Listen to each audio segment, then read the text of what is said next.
Welcome to my channel Kirti's Corner, a one-stop destination for fashion, food, travel, tech, lifestyle.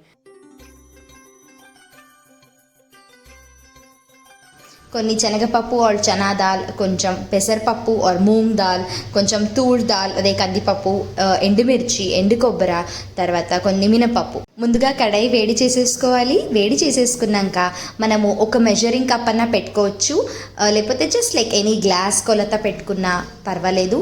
ఇప్పుడు కొంచెం శనగపప్పు, మళ్ళీ కొంచెం మినప్పప్పు ఒకేసారి మనము స్లైట్గా వేయించుకోవాలి.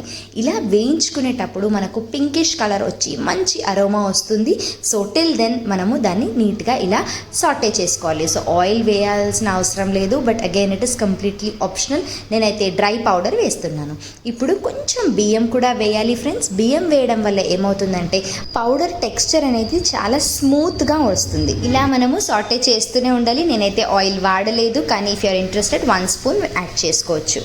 బియ్యం ఎంతైతే తీసుకున్నామో సేమ్ అంతే మెజర్మెంట్తో కొంచెం పెసరపప్పు కూడా యాడ్ చేసుకోవాలి. పెసరపప్పులో చాలా న్యూట్రియంట్స్ కూడా ఉంటుంది కాబట్టి అది మంచి ఫ్లేవర్ని యాడ్ చేస్తుంది మన పౌడర్లో.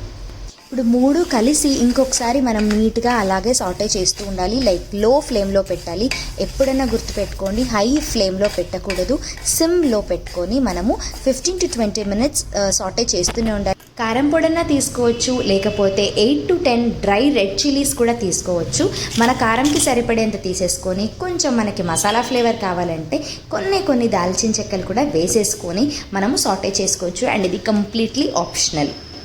ఇంకో 5 to 6 minutes మనము ఆరెంజ్ కలర్ వచ్చేదాకా, మంచి అరోమా వచ్చేదాకా మనము సాటే చేస్తూనే ఉండాలి. సాటే చేసేసాక చల్లారిపోతుంది కదా, అప్పుడు మనము మిక్సీ చేసుకోవాలి.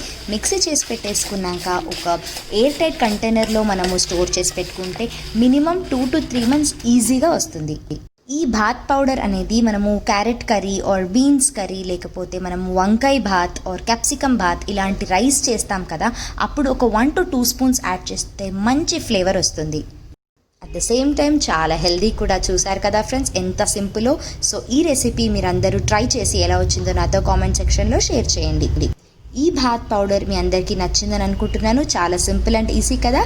So please like, share, subscribe to my channel.